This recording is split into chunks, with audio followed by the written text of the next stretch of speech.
Hi everyone! I am Rebecca from ChemKnits, and I'm here today with a dyeing experiment with a lot of controls. I have 16 10-gram miniskeins, and we are going to use these to explore 4 different variables when you dye yarn with a one-step tulip tie-dye kit. We will be examining the variables acid, heat, time, and fiber content. Of these miniskeins, 8 of them are 100% organic cotton, and the other 8 are 100% Peruvian highland wool. And in the last time I did this experiment, I was only looking at wool yarns. But it is, in theory, possible that heat might actually make a difference when you're trying to dye cotton yarns with this. And so will the heat speed up the process? I would not expect vinegar to aid in the dyeing of the cotton yarns. If anything, it might actually decrease the amount of color that we see. But it could aid the binding of the dye to the wool-based yarns. So this is another variable that I know many of you have been wanting me to explore. And finally, there's the heat versus time argument. Typically, when I'm using these tie-dye kits, I let the dye sit on the fiber for around 24 hours. But when we heated some of the yarn for about an hour, the colors were basically as potent as the ones that we left overnight. But I had left out the control of the unheated 1 hour time slot. So maybe heating the dye is equivalent to the 24-hour wait. We don't really know, but this is what we are going to explore today. The tie-dye kit is in the color Carousel, and these are the same colors that I used last time. I wanted to pick a different colorway, but I realized that some of these colors we saw were more vibrant on cotton than wool, and I figured it would be nice to use the same colors so that way we could see if some of the heat or maybe the vinegar actually makes a difference. I divided the miniskeins in half. So we have 4 cotton and 4 wool in one container and 4 cotton and 4 wool in the other. Half of them I tied little bits of ribbon to. And these are going to be the ones that were pre-soaked in vinegar. Now to this 8 cups of water, I'm going big. I'm adding a whole cup of vinegar. This is just a cup of distilled white vinegar. I considered doing something like a little more standard to what I do with 2 to 3 tablespoons of white vinegar. But I don't want to have any doubt. I know that there's probably soda ash or something mixed in these dyes already. So why not go big with the amount of acid that I use at the beginning? It shouldn't harm the fibers at all, but this should hopefully help exaggerate any difference. And now I'm going to let the fibers pre-soak for at least 30 minutes. I have protected my work surface with some plastic wrap, and I added little cotton ties to the miniskeins that I am planning on adding some heat to after we've dyed them.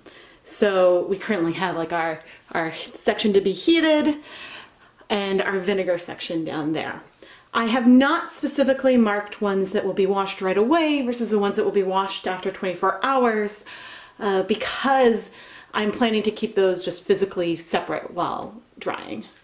Unfortunately, I seem to have run out of plastic wrap, so after I've dyed these and I place them into baggies, I'm not going to be able to roll them up. But we'll just have to keep our fingers crossed that there won't be a lot of contamination between the different colors. And I just mixed the dyes according to the manufacturer instructions. Now it occurred to me as I was sort of setting this up that the reason why there might have been some darker patches in the last experiment is not that the heat had some kind of magical effect on the yarn, but it's probably that there might have been that the dyes weren't really well mixed. And so we had some patches, we ended up with some patches of some darker colors and some lighter colors. And so I think that that had more of a difference than the sort of heat or time. But yeah, now I'm just sort of applying the dye, and I'm going to go through. I'm curious. Oh, this is penetrating really, really well all the way through, so I don't think I'm going to need to flip them. So are these going to be perfectly identical? No. I'm not using like a perfect technique to get things magically like perfect. But what we're more looking for is, are we going to see similar depths of color? I'm expecting to see brighter, ooh, that's sort of spreading over there. Brighter, more intense colors, and oh, I just went from the vinegar back. Whoops, oh well. I'm expecting to see some more intense colors in the cotton than the wools, since this is a dye that is formulated for cotton. But, I mean, you can kind of already see just from the same amount, the colors look darker on the cotton. But cotton also tends to brighten a lot more when it dries. So there's just many different variables here. All right. Oh. Dripping. Got our pink.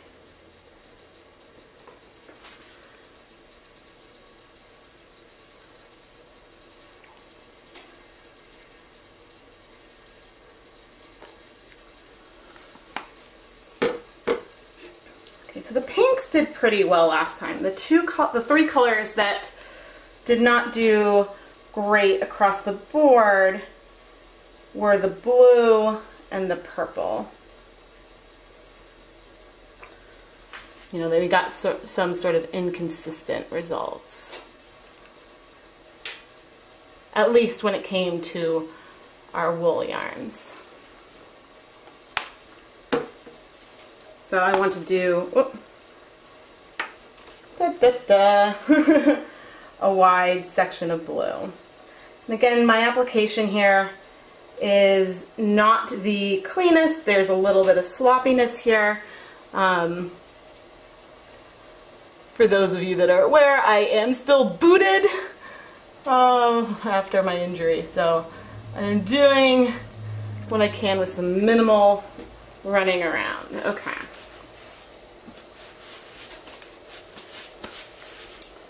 Now I'm going to do the blue at the end.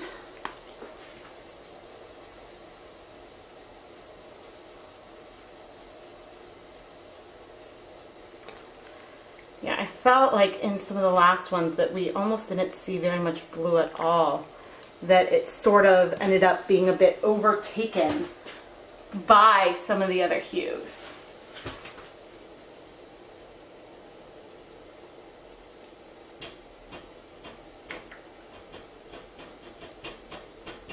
There we go. You know, so if there are minor differences between what we see with these yarns, it'll be hard to draw conclusions. I am hoping that this time we will see a significant difference between the yarns that were treated with heat, that we washed right after heating them, and the yarns that we did not.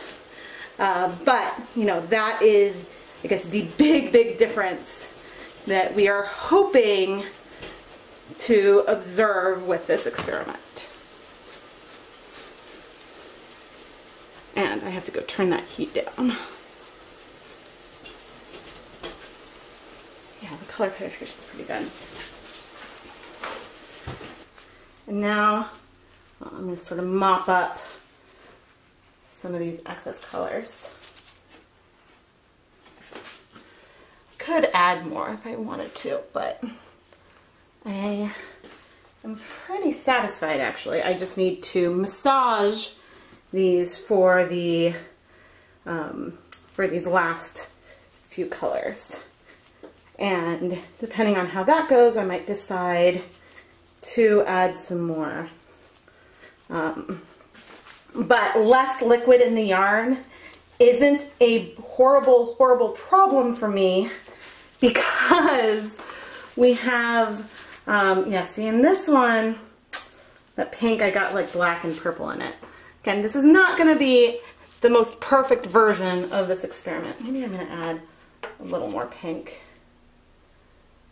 This is not the most perfect version of this experiment, but, you know, we will see what we can see from it.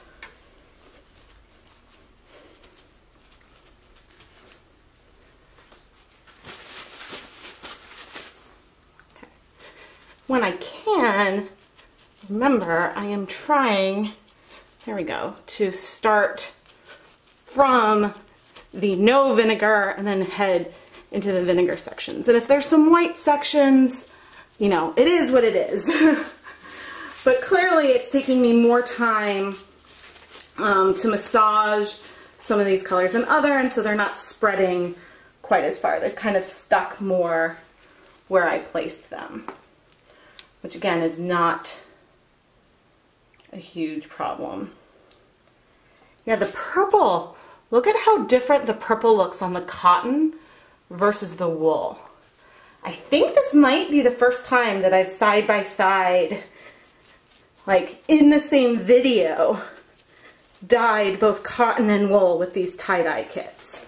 I've done them in the same day, but not with the exact, like at the exact same time.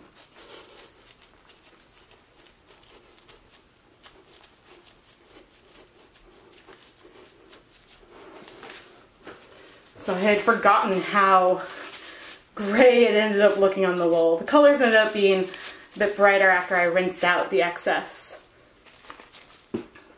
I was afraid to do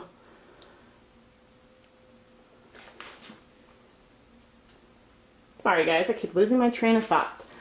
I was afraid to sort of go to a completely different color palette, because since I had seen the way that these ones had broken sort of onto the fiber, I wanted something else to be able to compare it to.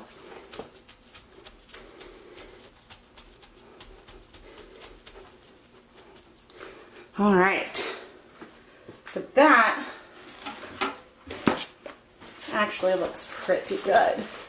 And now I'm going to wipe up the work surface a bit, and it is currently 10:26 a.m. and so the dye has been applied, and I'm going to wipe this up and we're going to get ready to start heating. Now I am going to unceremoniously place these into some plastic Ziploc bags.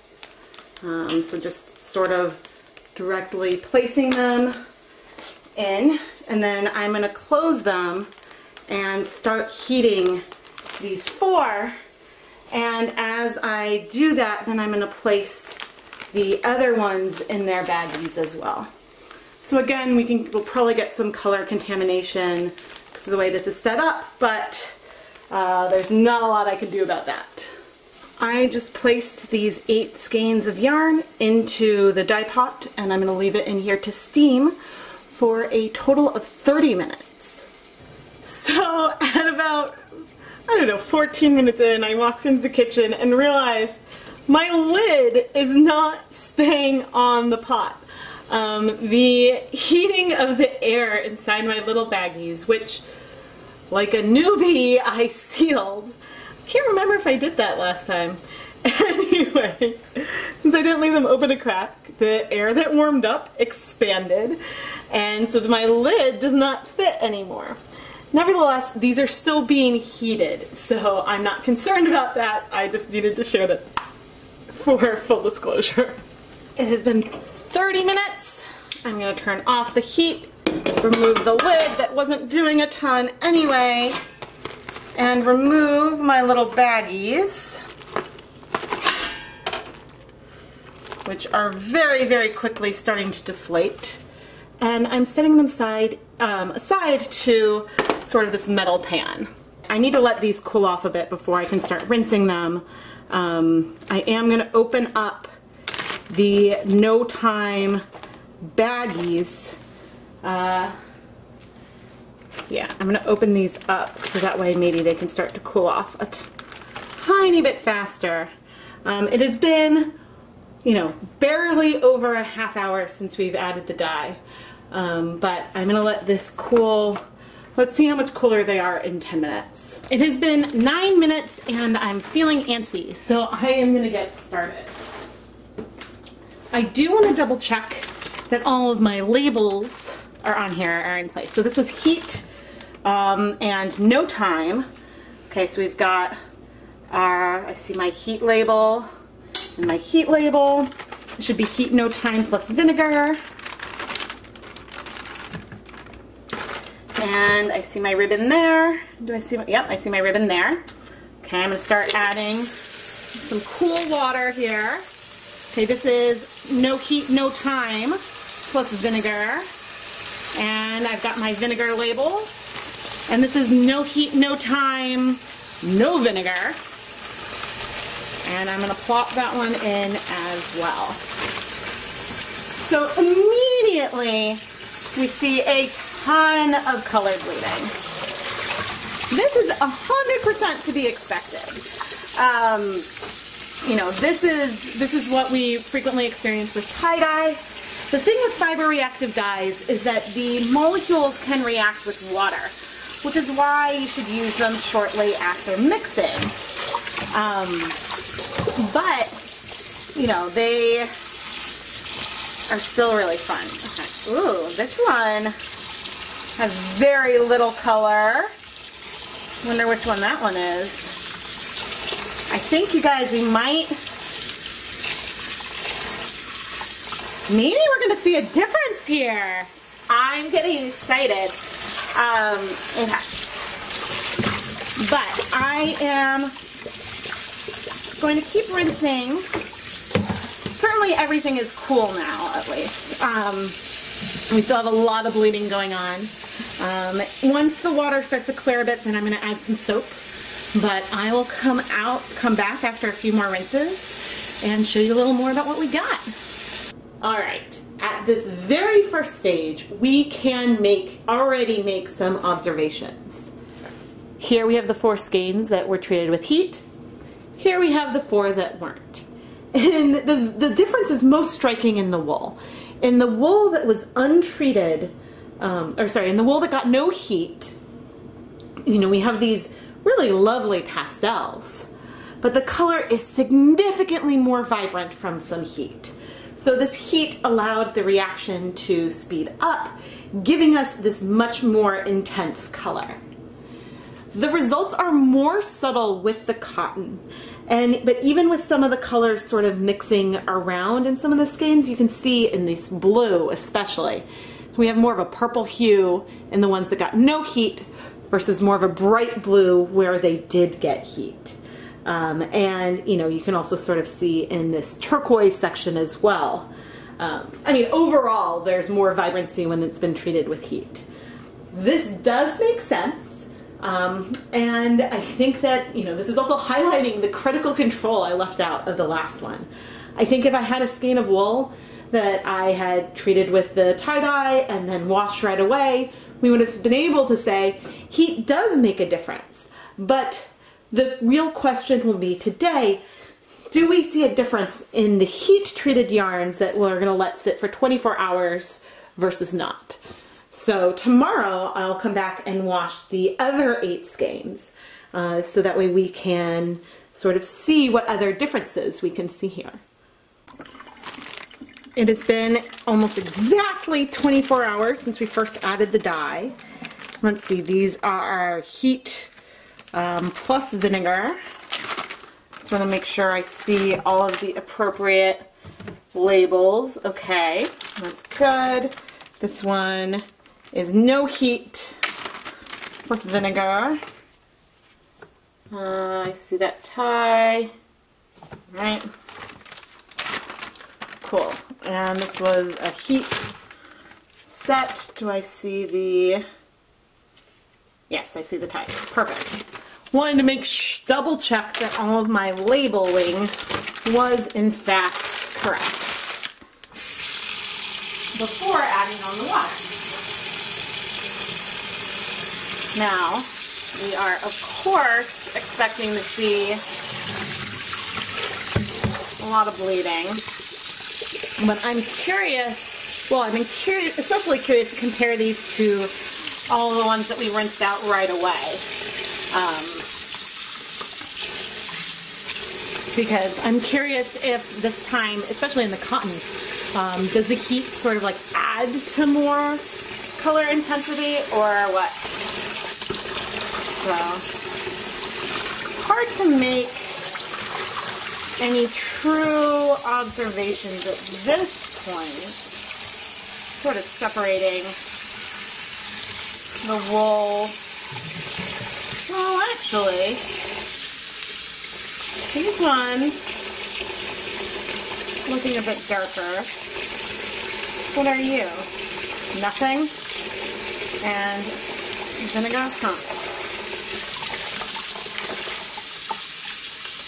Could also just be from some color pooling. I'm trying to see if I see anything standing out at this point, and not necessarily. The kind of thing where when there's four, like if there's one teal that's less bright, that doesn't necessarily mean that there's a difference. It's just that some of the blacks could have gotten on it. So, anyway, I'm not seeing necessarily any glaring differences. I mean, this one looks a bit darker. This seems to be a no heat, oh, this is a heat sample. A heat, no vinegar. Maybe this time heat did make a difference. Certainly made a difference at the beginning. But our water is starting to clear. We're still going to need a fair number of washes, but at this stage I'm going to add some dish soap. I'm also going to, I'm using cool water right now. I'm going to raise the temperature a tiny bit. I do not want to felt the 100% wool yarn, but I also want to allow, sort of give these dyes a chance to dislodge, because I'd rather have them come off now than later. But let's just see after the first soap rinse. I mean, there's still a lot of color in there, but I have a feeling that, oh, I don't really need gloves anymore. After a few more rinses, the water will be clear. Here are the 16 finished dried mini skeins that we use to look at 4 different variables when you are dyeing yarn with a one-step tulip tie-dye kit. We examined heat, time, vinegar, and the fiber content overall. We have the 8 wool mini skeins here on the left, and then the 8 cotton mini skeins over on the right. And when it comes to wool versus cotton, right away you can say that the cotton yarns absorbed more of the dye. We have richer, a little more vibrant colors, and they seem to be a little closer to the colors on the bottles, with except for the black. The black didn't really work very well on any of them, but the blue, pink, teal, purple tones are closer to what was on the bottles in the cotton yarns than in the wool yarns. I have these mini skeins arranged in 8 pairs, and in each of these pairs there is one skein that had been pre-soaked with vinegar and one that had been pre-soaked in just plain tap water. And to be honest, I don't really observe any difference between the treatment with vinegar, the pre-treatment with vinegar, and without it. Now, the one-step dyes are probably basic. I'm not sure if pre-soaking in a really acidic condition really sort of offset that at all, but clearly this vinegar pre-soak did not affect the level to which the wool could absorb color, and it also doesn't look like it diminished the ability of the cotton to absorb the color either.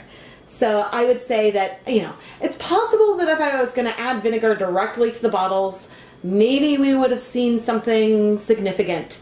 But I'm going to go ahead and say that I do not see any significant difference when you use vinegar with the Tulip one-step tie-dye Finally, let's take a look at the two variables that prompted me to redo this experiment in the first place.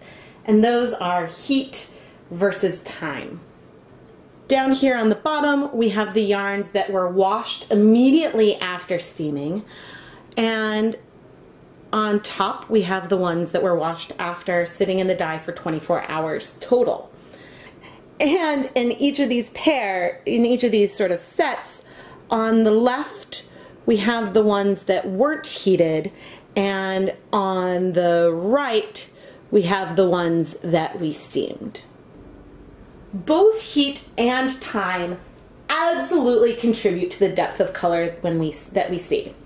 If we look at the first time point down here, in both the wool and cotton yarns, we see an increase in color as we heat the wool or as we heat the cotton. And, you know, with the wool, the cotton's overall being more intense than the wool, but the heat absolutely made a difference across the board. The same thing goes for time.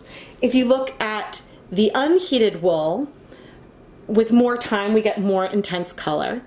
And the same can really be true for the cotton.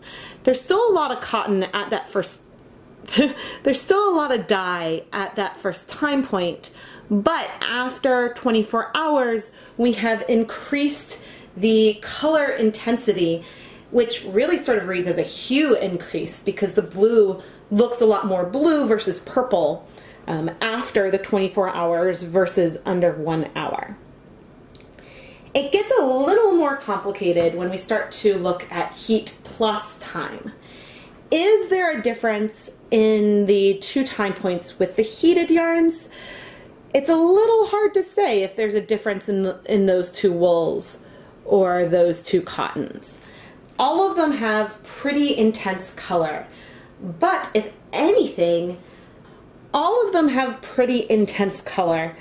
And I would say that the ones that had more time are maybe a hair darker, but it's still a little hard to say. So I'm actually going to rearrange these yarns a bit and just look at the yarns that we heated.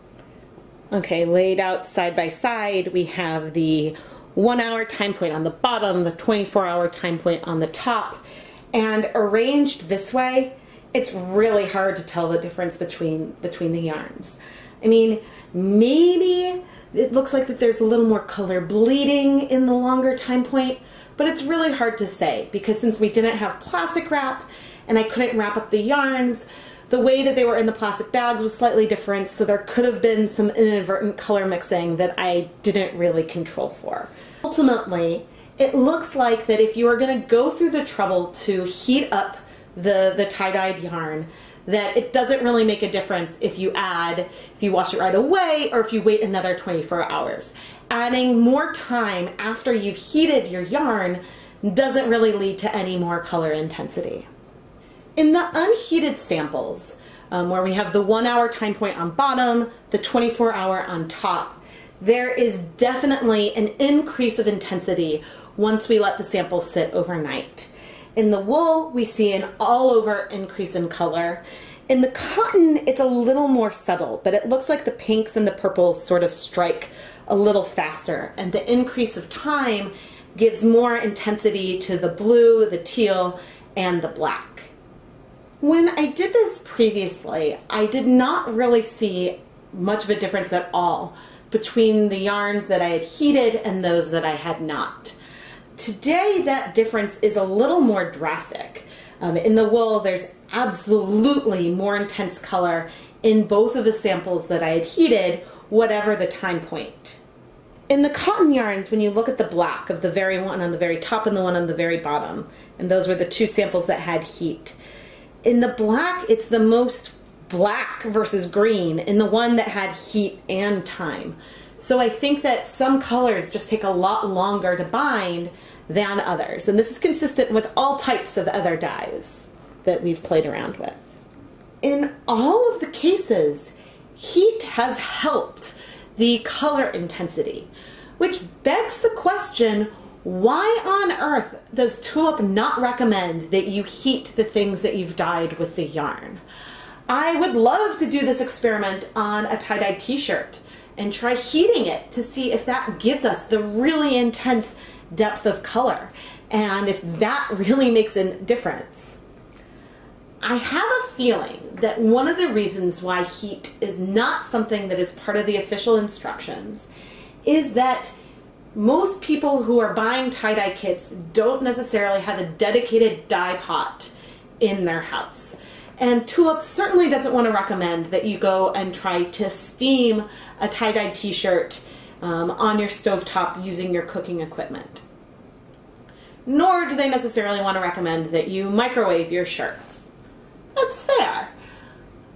And also, oftentimes when you're tie-dyeing, you're doing a lot of shirts, a lot of materials, maybe you're having a party, having a lot of people involved, and it's not necessarily conducive when you're doing this outside to have a way to heat these.